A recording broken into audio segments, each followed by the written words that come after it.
is a point where this book, the Vedantasara, introduces the Swarupam of the Turiya. And from there I'll start so that we'll understand. What I'll do before I come next week, before we meet next week, I'll see that from the beginning till now, what we have covered, I'll give you a summary of the whole thing so that whoever missed before, you will have an idea. You won't miss anything. It's okay? Even if you have not missed also, because after long, it's a long gap, we're meeting, so I'll see that everybody understands everything correctly. See, the very word Turiya, I'll start from there. And then in Mandukya class also we've already seen the word Turiya means Chaturtaha. Chaturtaha means the fourth. Chaturtha Turiya literally means what? The fourth. So fourth means, what is fourth here? See, the Atma is implied by the term Turiya, meant by the word Turiya. Here what is Atma here again? The all-pervasive reality, obtaining as the innermost essence of every being, every individual is Atma. So the absolute reality, the ultimate truth, and which is of the nature of all pervasiveness, is implied by the term Atma. And that the truth, all-pervasive reality, implied by the term Atma, obtaining as the innermost essence of every being, every individual, which means obtaining as even the essence of the substance of the substantive I, is what? Atma. And that Atma alone is also known by the term Turiya. Why? Because Turiya, Atma is not the fourth person. This we have already seen in Mandukya class. You have to remember all the time. Turiya, but like the fourth, one who obtains, that which obtains as the fourth person. Like the fourth person. How Atma is like the fourth person? We already analyzed. How is Atma available for recognition? How do you recognize the Atma? In what way can one recognize Atma? Atma is not an object of knowledge. So not available for objectification, not perceptible also. So imperceptible, non-objectifiable Atma, how do you recognize? Because you have to recognize. How do you recognize? Available for recognition as the, very swarupam of the experiencer, the knower, the subject of knowledge. So this all-pervasive reality, obtaining as the innermost essence of every being, every individual, the very content of the very substance of the substantive I, is available for recognition only as the swarupam, very truth of the experiencer, the subject of knowledge, the knower, the subject of knowledge. Before we say the subject of knowledge, who is the experiencer here? What do we mean by experiencer or knower? To arrive at the experiencer, you have to see what is the known and what is the knower, what is the experienced and who is experiencer. So here the subject-object analysis helps you to distinguish the experiencer from the experienced. And then we see, even leave the experienced now, with the very experiencer is distinct from the very experience. So we can say this Triputi Bhedaha, the knower, knowledge, known, or experiencer, experience, and the experienced. And here, so we have to distinguish the experiencer from the experience and the experienced, so that we can arrive at the once you distinguish the experiencer, then you can understand, you can inquire into the truth of the experiencer, arrive at the, stumble upon the truth of the experiencer cognitively, so that you can arrive at the truth, that you can understand what Atma is. Is there any other way? No way. You have to be very clear, okay? There's no way of arriving at the Atma. Isn't it? Therefore, it's available as for recognition only as the Swarupam of the experiencer. Means you have to first of all know who the experiencer is. To understand what the experiencer is, you have to distinguish the experiencer from the experience. That is why, Drik Drishya Viveka Prakriya helps you distinguish the experiencer from the experienced. Helps you distinguish the subject of knowledge, knower, from the object of knowledge. And thereafter, even to distinguish the experiencer from the very experience, use what? Avasthatraya Prakriya, analysis of the three states of experience. Is it okay? So, that's why, to know where the experiencer is, how the experiencer is, who the experiencer is, to distinguish the experiencer, you have to analyze the very experience, what the experience is. So, how many experiences do we have? Only the three states of experience, no fourth state of experience. There are only three states of experience, and each state of experience is, each state of mind. That is why we say waking experience and dream experience and deep sleep state experience. So, Jagrad Avastha, Swapna Avastha, Sushupti Avastha. And three avasthas are there, three states of experience, which are three states of the mind. And in each state of mind is each state of experience, means the experiencer must be there in each state of experience, without whose presence experience is not possible. The very experience itself is what? Is there possible because of the very presence of the existence of the experiencer. Therefore, in each state of experience, there is inseparably the experiencer. So one who obtains, and then that's why we say the three states of experience are mutually exclusive, and they're discontinuous, they're variable, but in these three variable states of experience, mutually exclusive states of experience, discontinuous experiences, the experiencer, the one who obtains as the experiencer, that which the experiencer is one and the same experiencer, the I. So who that experiencer is? Isn't it? That one invariably present experiencer is none other than pure awareness. That's how we arrive at it. There's no experiencer, there's no knower other than pure consciousness, pure awareness. So that's, we have to be very careful also. We never say knower is, the consciousness is the knower. We never make this statement, expression, consciousness is the experiencer. But we have to say very clearly, without any doubt, there is no experiencer other than consciousness. There is no knower other than consciousness. So you arrive at it. Here we say this consciousness, the awareness, we said to be what now? We see it as the truth of the experiencer, truth of the knower.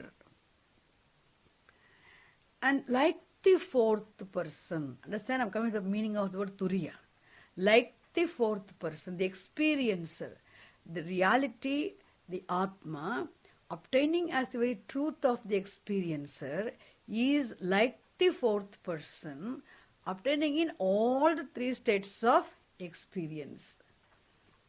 Is it? So Atma is not the experiencer of the dream state, Atma is not the experiencer of the waking state, Atma is not the experiencer of the any other state, but still there's no experiencer of the dream state, waking state, and deep sleep state is one and the same Atma only, isn't it? They were like the fourth person Atma is. Therefore, that Atma is also what known by the term Turiya. This is very beautifully, clearly explained in the Mandukya, isn't it? We saw that.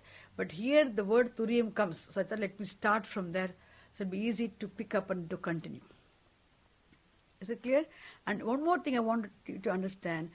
This is when I say awareness, this is it has to be very clear. A pure awareness or consciousness, we use these two terms, isn't it?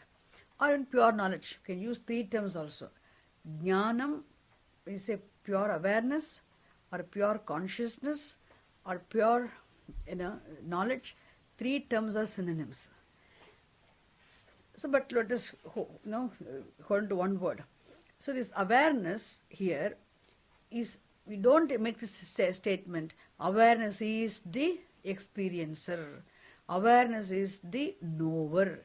We don't say that. Why? Awareness is not the knower. But who is knower then? Knower is awareness, definitely. When you say knower is awareness, it is an equation. Knower is awareness. I the knower is, or I the knower am awareness. I want to use is instead of am, so it will be very clear for you. I, the first person singular pronoun, so knower is awareness. Knower is awareness. Which means when you say knower is awareness, you are resolving the knower status in awareness. Resolving the knower status in awareness means what? The truth, the swarupam of knower is awareness. Then here the question might come, what do you mean by the swarupam of the knower is awareness? What do you mean by that? What is, when you say truth of the knower is awareness, swarupam of the knower is awareness. When you say, what do you mean by that? And you have to remember this old example. Every class I said in the class, I made you feel bored also. I'm going to make you feel bored again. Don't feel bored again. Okay? You have to listen to this. Because this is something people always get confused. They never understand when you say truth of the knower, swarupam of the knower. Maybe there's no solid person sitting there, isn't it? There's no knower. It's abstract thing. Knower is an abstract thing. Can't understand. Like how in the regular example is what? When we say all these opaque things in this room are well lit, they shine, each opaque thing shines here, all opaque bodies shine here, because all are illumined. All our bodies, all the other objects, the walls, etc., everything here is opaque in nature. And all these opaque things now shine because they are very well illumined. Therefore, all the opaque things which shine come under the category of the illumined, objects of illumination. The objects of illumination, the illumined, isn't it? You say, there's a world, we can see even, so many, everything here is illumined. Except one thing, everything is illumined here.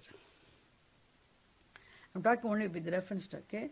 So this world of the world of illumined objects, the opaque objects, they shine because there is illumination. Without the illumination, the illumined cannot even have the status of being existent. Very important thing, okay, very subtle, we have to listen carefully. The all opaque things which shine because they're illumined, and they cannot even have the status of being illumined. They cannot have the status of being existent if they're not illumined. And they enjoy the status of being existent because they are illumined, because they shine, isn't it? And for illumined means there is illumination. And illumination is possible, therefore they shine, they are illumined. And illumination is possible means, what is that which makes the illumination possible? There is illuminator. Is it clear? There is an illuminator. The very illumination is the proof for what? Illuminator being there. Without the illuminator, illumination is not possible. Without the illumination, the illumined is not possible. And unillumined will be what? As good as non-existent. Because they won't shine. Is it clear? Therefore, now you see, so therefore the truth of the illumined and the truth of the illumination is what? The very illuminator. The truth of the illuminator, who the illuminator is. Is there illuminator here? Yes. Who is the illuminator? We have to say, what a big deal. We know very well. Illuminator is light. When you say illuminator is light, illuminator is a status, it's a mere status. There is no illuminator at all other than the light. Illuminator is a status which is resolvable in the very light. You say illuminator is the light, the illuminator status is resolved in the light. And that light should be understood as the Swarupam of the illuminator, the truth of the illuminator. Why do you call that light as a truth of the illuminator, Swarupam of the illuminator? Illuminator is a status which is temporarily there. Understand now? The status is a temporary status, and without the light, there cannot be illuminator. If there's no light, will there be, you turn the switch off, let the light be put off, will there be illuminator? It is the existence of light is the existence of the illuminator. Therefore we say what? This light is to be understood as the Swarupam, the intrinsic nature or truth of the illuminator. Which means you understand illuminator is only a temporary status. It is not like, why it's a temporary status? Attributed to the very light. But light by itself, you ask light, if you say, is light an illuminator? Is illuminator the light? Yes, the light, illuminator is the light. There is no illuminator other than the light. Is light the illuminator? No. Why? Because illumining is not an action on the part of the light. It is the very nature of the light. Is it clear? Illumining is an action. Does the light make any effort? Is there any will involved for the light to illumine the objects? No. Therefore, illumination is not an action on the part of the light, but illumination is the Swarupam, very nature of the light. The present light is, existence of light is what? Illumining, isn't it? So illumining is not an action, it is the very Swarupam. Therefore we say light is the illuminator, we cannot say, but illuminator is light, we can say. And what is illuminator? There is no such a thing called illuminator at all. It is only a temporary status attributed to the light from the standpoint of the illumined, which shine in the presence of the light. Is it clear? Similarly, here also, If you ask this now, we have to remember this very clearly. There won't be any doubt. Now because all the time, runner, walker, eater, sleeper, eater. So we always connect these adjectives we attribute to a person in keeping with the action the person is involved in, isn't it? Eater, jumper, runner, walker. Now we say, always we connect these things with the action. So when you connect it with an action, any adjective, you always think of some solid, gross person only. That is why illuminator itself is what? It's not gross, isn't it? What is illuminator? It's a status attributed to the light from the standpoint of the illumined. Illuminator of every opaque object here is the light. How many lights are there? One and the only light. How many lights are here? Opaque objects illumined are many, but how many lights are there? The one and the only light is the illuminator of every opaque object. Is it clear? That is why we say illuminator also is one and the only illuminator, not many illuminators, really speaking. And many experiences are not there. In every individual, in each state of mind, that which obtains as the experience is what? One and the only one. Is it? Only illuminator is there. The only illuminator of varied objects is nothing but light. That's why we say there is no illumination happens to be the very swarupam of the light, not being an action. The illuminator is only a temporary status attributed to the light from the standpoint of the illumined. Therefore, this is called cognitively resolving the illuminator in light.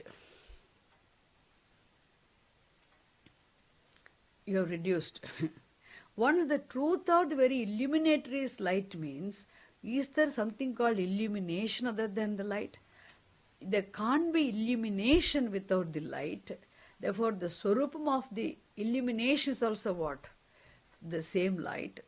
What about the truth of the illumined? There cannot be illuminator without the light. There cannot be illumination without the light.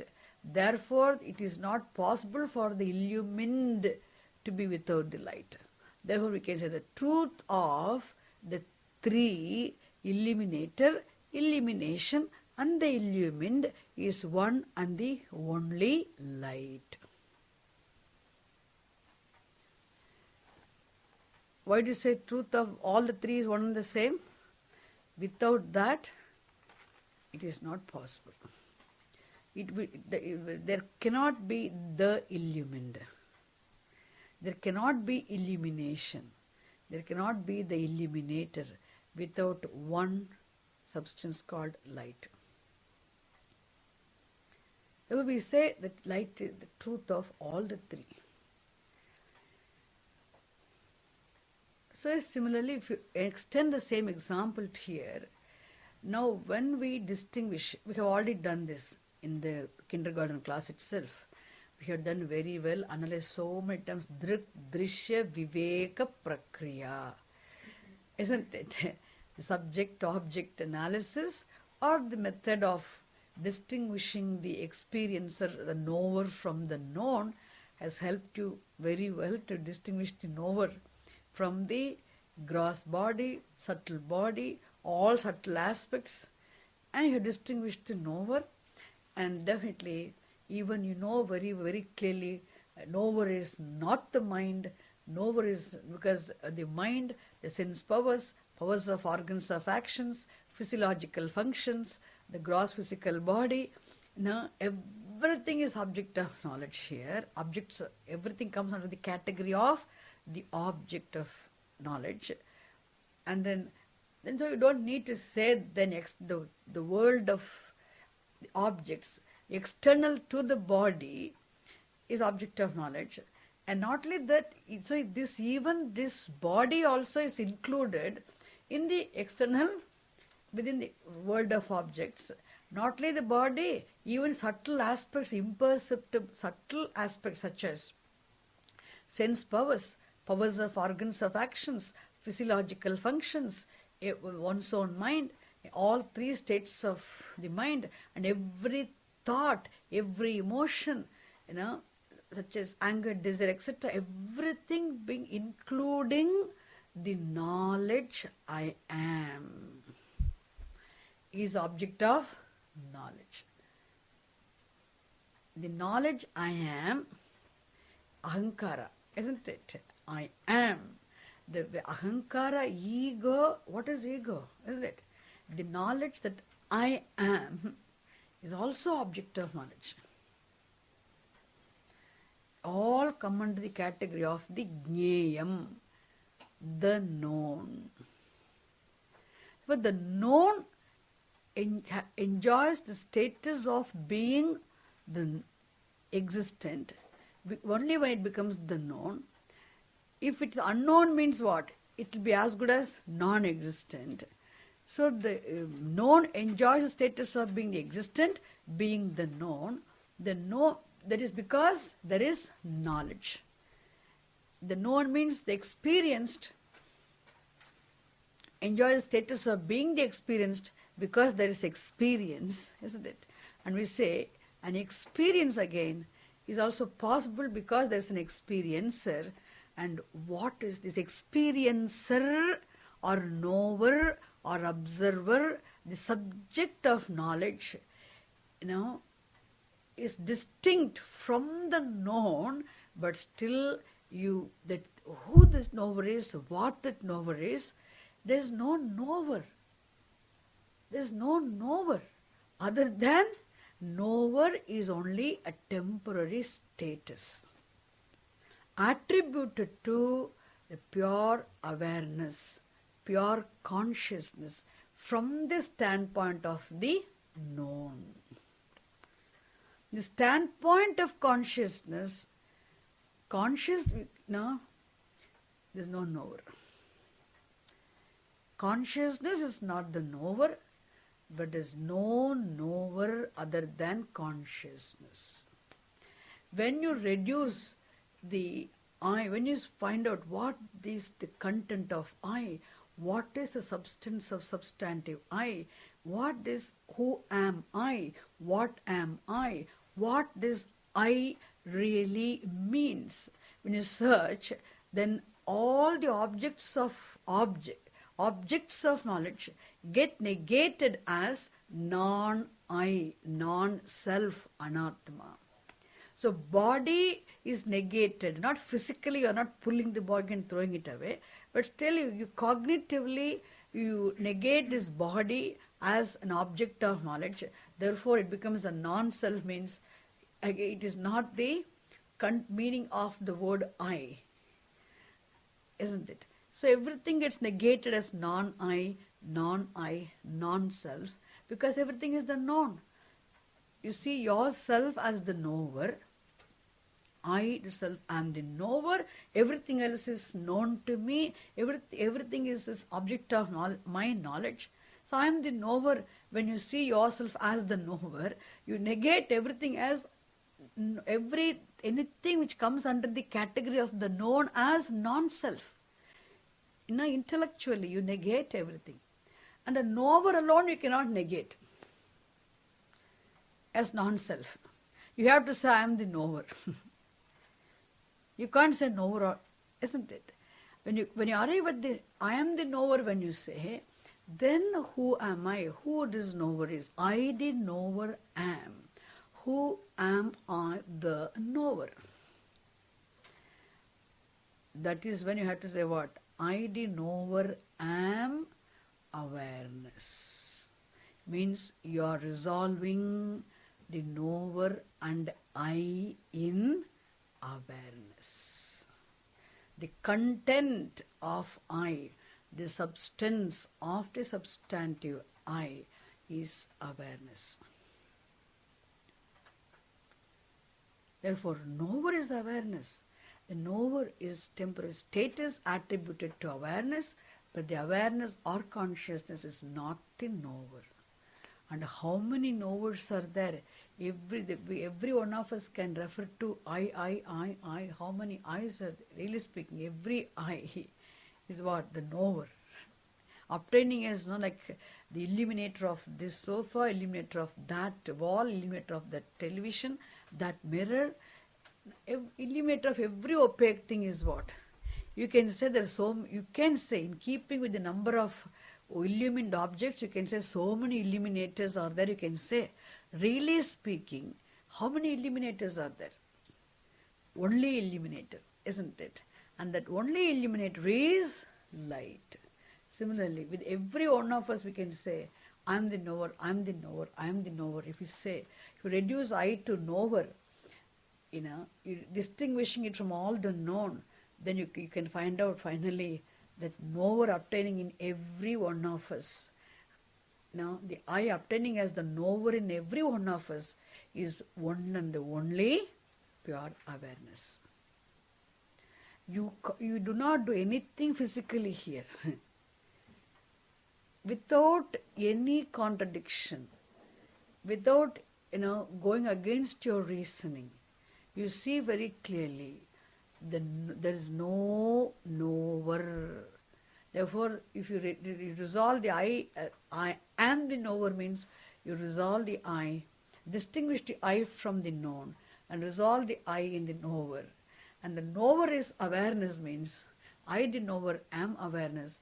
You're resolving I also is what? The very along with the knower in awareness.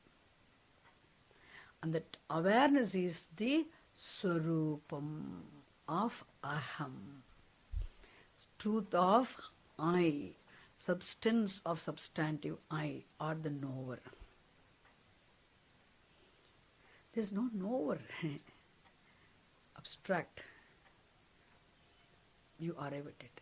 And that awareness is what now obtaining as the innermost, as the truth of the knower is the truth of the knowledge. Truth of the knowledge is the truth of the known. That is why we say innermost essence of every being. At the same time, it pervades all pervasive. That's why you cannot use a better term, the implying word, defining word, other than Atma. Atma does not directly point out the consciousness, isn't it? It's only the word we define. You arrive at the truth. This word helps you arrive at the truth in terms of its Swarupam. How you arrive at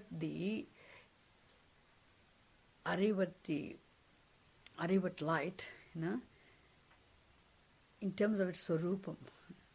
So here also aware Atma means all pervasive, innermost essence of every being. All pervasive reality. There is no other reality. All pervasive reality, obtaining as the innermost essence of every being means you arrive at it as the truth of the very experiencer.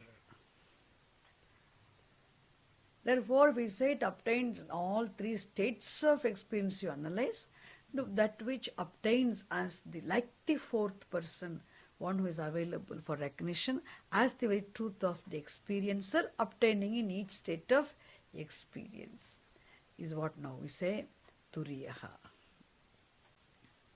Got the meaning?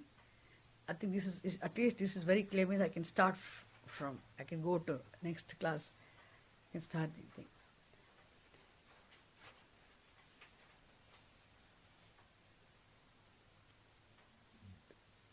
You got why the expression, the meaning of the expression you understood? Swarupam, or the truth of the experiencer. But what it is? If you understand the truth of the illuminator is light, or Swarupam of the illuminator is light, then you can understand Swarupam of the knower or experiencer is awareness. It's clear, isn't it? This is one thing. This introduces here.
And that's why this pure awareness, the pure consciousness. Why do you say pure? Is there impure awareness, impure consciousness? No. There's only awareness or consciousness. But add this to distinguish it. Here, when I say the pure light is the Swarupam of the illuminator. If we say the pure light is Swarupam of the illuminator, what do I mean? Light, okay?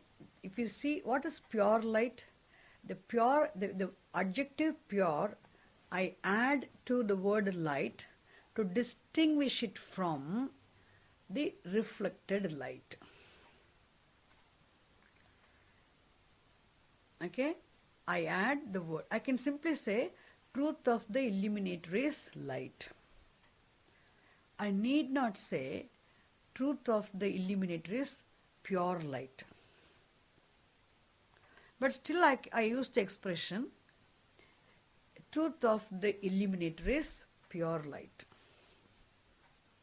Why do I need to add the adjective pure? I don't need to add. But here in Shastram, Shuddha, we add the term pure to distinguish it from, something else. Because it's a pure light, I add this adjective pure to the word light to distinguish it from the reflected light. Which means there is a term we have to use as what? Reflected light, and there's a pure light. Now the question should come, is there a pure light and is there reflected light? Really speaking, there is just the light. There is no reflected light. There is no pure light. There is only the light. But when do we call, the light alone gets, again what now? Gets the adjective, qualification added to it from the standpoint of the opaque. Every opaque object, which shines in the presence of the light, reflecting the light, isn't it? And enjoying the status of being the reflecting medium. Every opaque object shines because of the presence of the light, in the presence of the light, enjoying what now? Status of being the reflecting medium. It shines reflecting the light. So is there something called reflected light? Now we are seeing in front of me the opaque mic and the light. And is there something called a reflected light? Really speaking, there is no reflected light. But the light in whose presence, because of whose presence alone, the opaque shines, reflecting the light, isn't it? So this reflected is a term, the adjective, the qualification is attributed to the light only in the presence of from the standpoint of the opaque. Is it clear? Light with opaque gets the temporary qualification reflected light. The same light, we cognitively don't have to physically remove the mic, keep the mic here itself, but intellectually, cognitively take away minus opaque. What is light? Just the light, isn't it? But just to distinguish it, we add the what now? Adjective, pure light. Light minus opaque is equal to pure light. Light with opaque gets the name what now? Reflected light. So it's very clear, we know very well now, there is no pure light, these both adjectives are unnecessary. The pure also is not required, reflected also is not required. What is there is just the light, but we add two adjectives as pure light, as reflected light, just without opaque. Light is pure and reflected. Similarly, awareness alone is. Just awareness is enough. We say pure awareness. Means what? So awareness with mind is what? Manifest awareness. Manifest consciousness. If we awareness without the mind is what? Pure awareness. There is no such a thing called pure awareness and a manifest consciousness and pure consciousness. But we add these two words, pure and manifest, from the standpoint of the mind. Consciousness with the mind is what? Manifest aware consciousness. Consciousness without the mind is what? Just think of the conscious without the... It's pure. Really speaking, the awareness is attributed with two different adjectives, pure and manifest, are adjectives attributed to the awareness in keeping with the what? The presence, in keeping with the mind. Is it clear? Really speaking, we don't have that. That is what is. If you call it, with the manifest means, you call it what? Upahitam. Upahita chaitanyam. In Sanskritam we say chaitanyam means what? Consciousness, isn't it? Consciousness obtaining in or manifest what? Upahitam. Our consciousness without the manifesting medium, what do you say? Shuddha chaitanya. Upahitam. Now associated with manifesting medium. Got it? These are the few things we had to discuss. Just I'm preparing you for the next class. I had it from the 49 because I remember 52nd. No, two more. No, just I want to start from Turiya. That's what I wanted to say.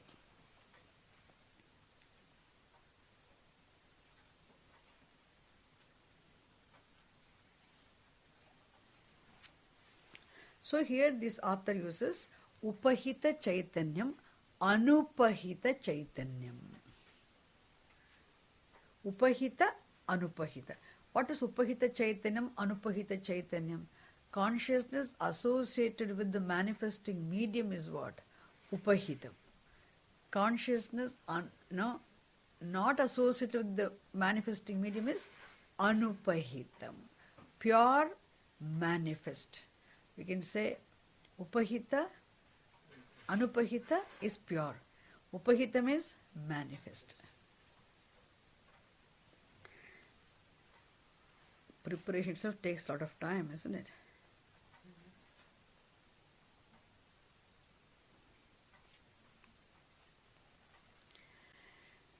So, what about Turiyam?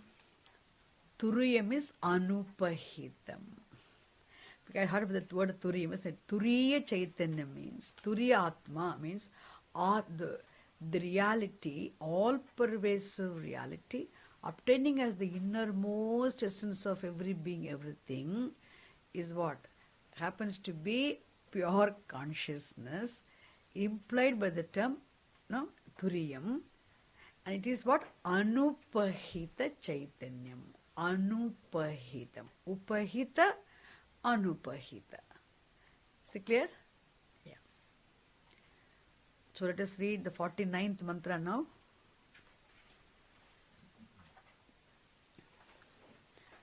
So Turiya Swarupam is discussed in this 49th sentence. Vana Vriksha. Read it now. Tad Avachinna Akashayoho Jalashaya Jala Jalashaya Jala Tadgata Pratibimba Akashayoho Va Adharabhuta Anupahita Akashaha Akashavat Anayoho Jnana Tad Upahita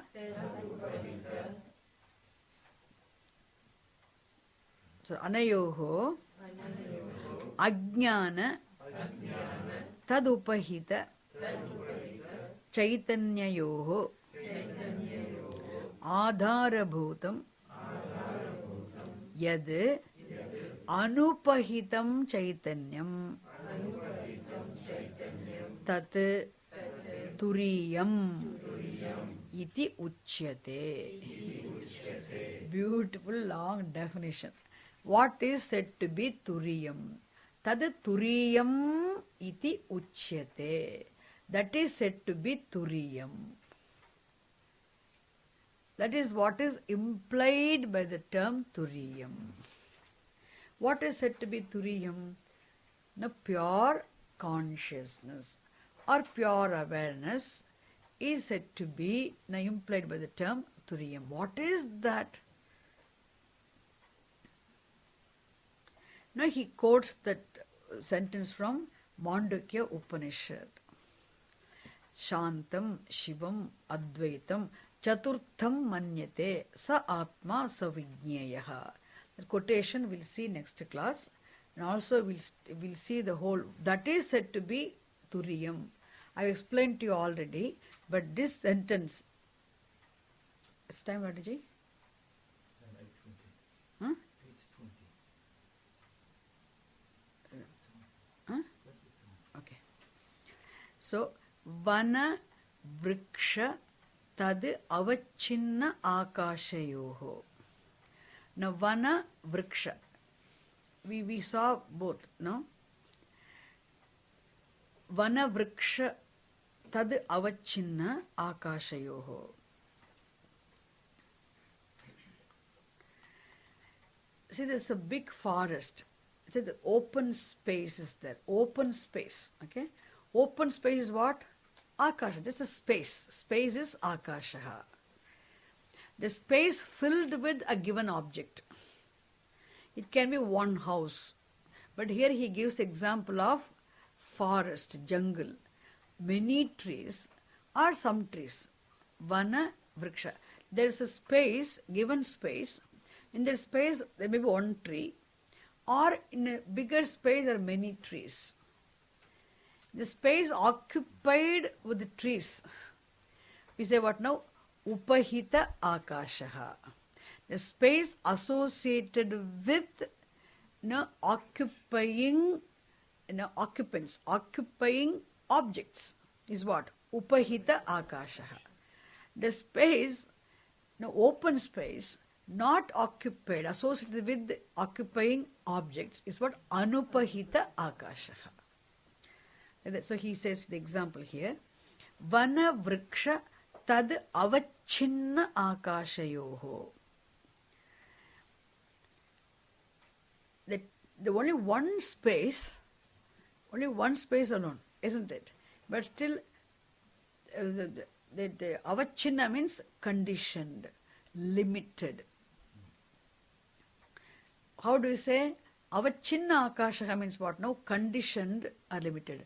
Suppose a space, now we can better example is, now ghata akashaha, we say ghata akashaha or room akashaha. We say now that kitchen space, hall space, pot space means, are there so many spaces? But still, when you say hall space or kitchen space, the space associated with the enclosure, the space associated with the pot gets the status, what is the temporary name, what? Ghatakasha. Is it? Then we can say that is avachinna akashaha.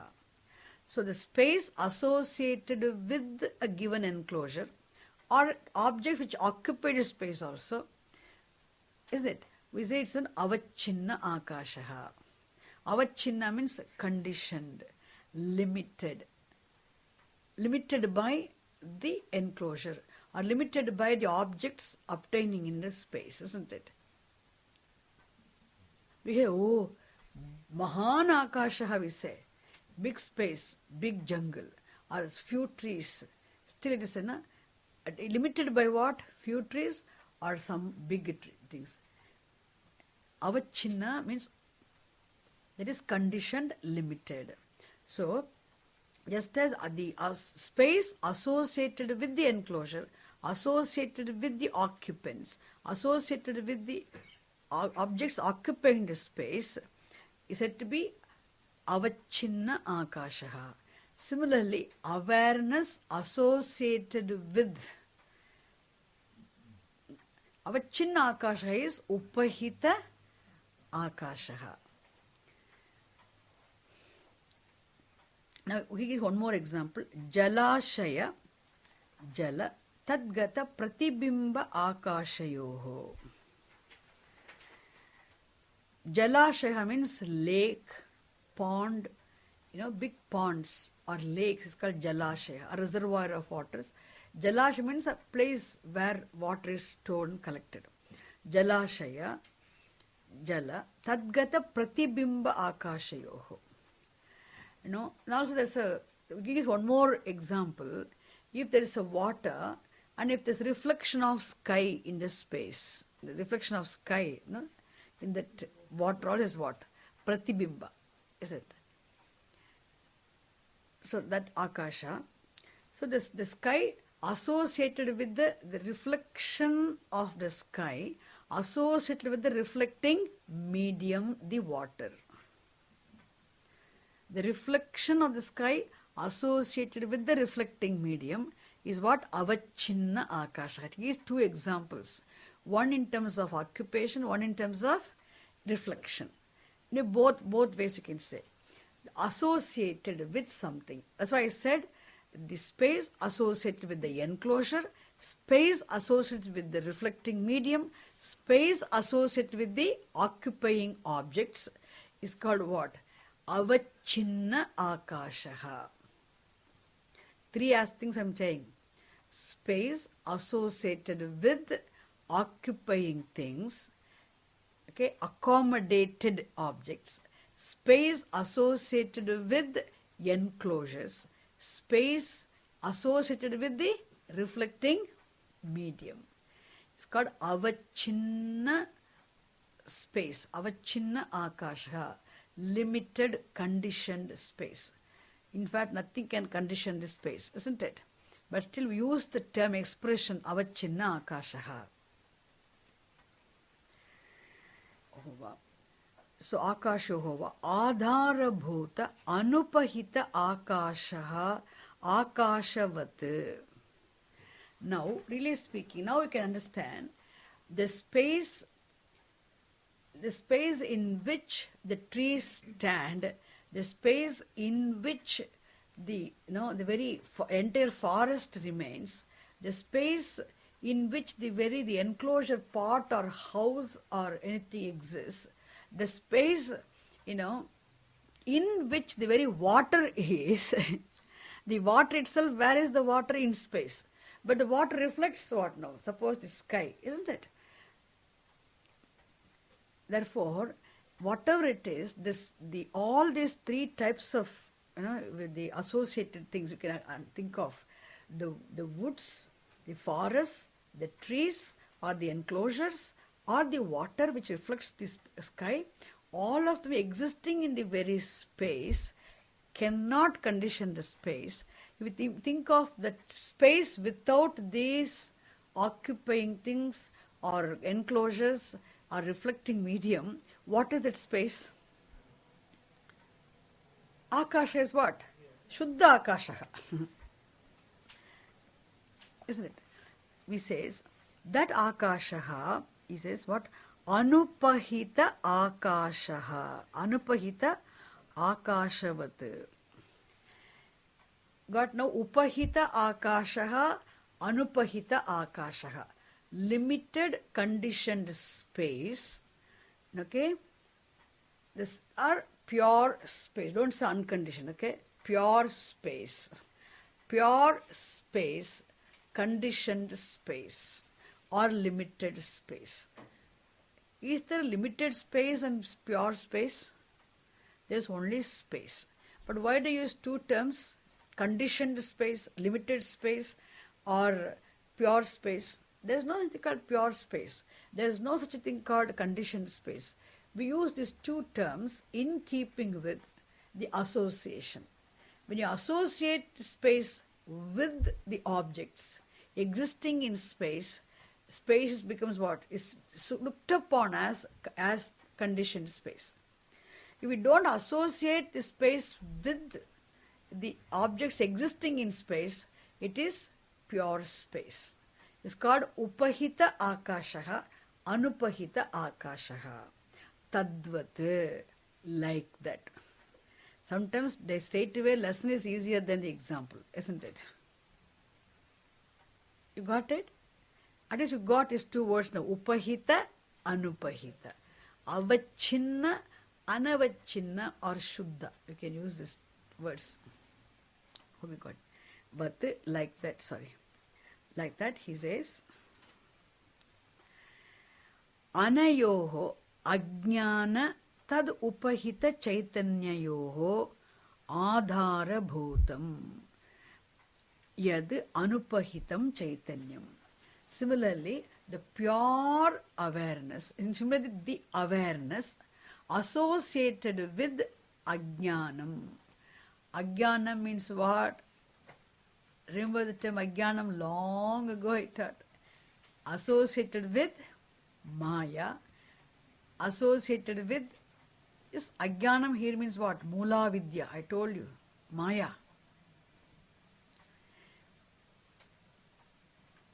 The subtlest matter in it, na? The original form, original subtlest matter implied by the term Maya or avidya. It's ajnanam, isn't it? Associated with ajnanam. Associated with the subtlest matter. Matter in its original subtlest form is what now? Is said to be Upahita Chaitanyam. And now the same Chaitanyam, if it is not associated with the Ajnanam, then it is what? Anupahita Chaitanyam. Anupahitam means what? Shuddham. You can use Shuddham or Anupahitam. Unconditioned. unassociated with ajnanam. The matter is what? Pure aware consciousness. That pure consciousness, not associated with the ajnanam, is known, implied by the term Turiyam. Is said to be Turiyam. That is what is explained here. Is it clear now? Now you have to remember all these terms. Upahitam, Anupahitam, Avachinnam, Shuddham. Then you can go. Got it now? This is what is Turiyam. So pure consciousness is Turiyam. Not manifest consciousness. Understand? Between what is if you manifest consciousness alone, if you understand without if you don't cognitively distinguish the consciousness from the manifesting medium, it is pure consciousness. Like how you reflect, I said there is reflected light.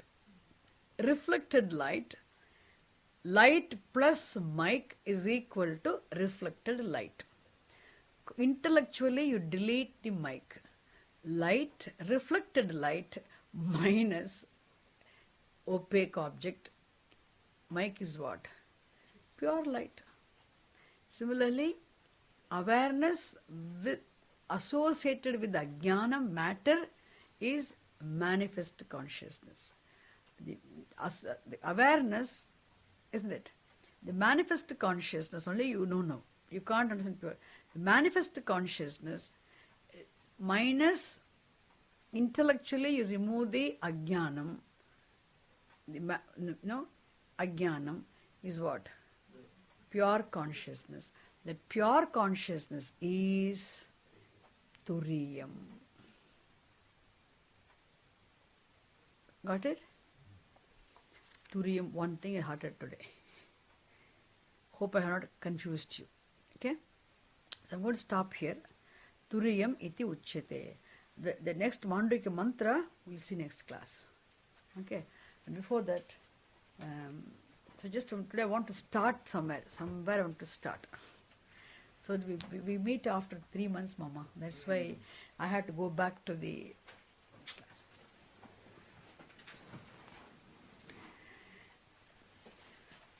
See, we will see that Ajnanam again. Next class in detail we'll see Ajnanam, Maya, Avidya, everything we'll see. See, physical separation of consciousness and matter is not possible. Is it clear? Because very individual is what?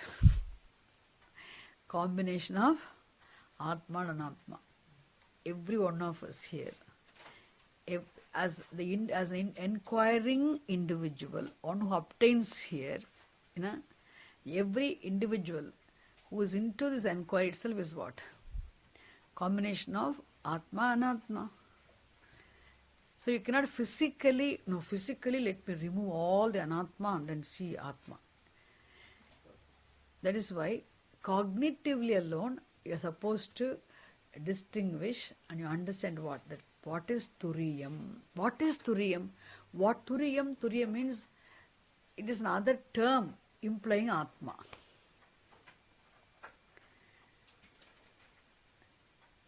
So how do you distinguish Turiyam, the Atma, from Anatma? Not physically. Turiyam is pure consciousness. Because we use the term pure consciousness, don't think there's impure consciousness or manifest consciousness. Actually, you see the consciousness, there's only consciousness, which is the truth essence. The term Atma, which is associated with the Anatma, isn't it? It's what? Upahita Chaitanyam. The consciousness, intellectually you see it without the Anatma, it is what? Pure consciousness. The consciousness unassociated or intercognitively distinguished from the matter is what now pure is implied by the term Turiyam. That is the lesson. Okay? And for which the example he gives is what now? The space. He takes a space. You can never separate pure space without anything, isn't it? Always understand where is the space? What is pure space? There's just a space. In space, everything exists. But you need to understand the truth of everything that is existent here. Suppose space, you understand space. So, the things occupying space, the space associated with the objects occupying the space is upahita akashaha. The space associated with the enclosures is said to be upahita akashaha. The space associated with what? Reflecting medium is called upahita akashaha. Conditioned, limited. But really speaking, not, isn't it? This cognitively, you don't need to physically cut all the trees and then see what is pure space. Intellectually, cognitively, distinguished space from the objects existing in space or enclosures, then you understand what? Anupahita akashaha, which is pure space. Similarly here also, awareness associated with the manifesting medium, the mind, the ajnanam, the anatma is what? Upahita chaitanyam. Consciousness distinguished, cognitively distinguished, discerned from the manifesting medium or the matter is anatma, is pure consciousness. That pure consciousness cognitively discerned, distinguished from the matter is what? Implied by the term Turiyam, which is nothing but Atma. So we'll see the following explanation next class.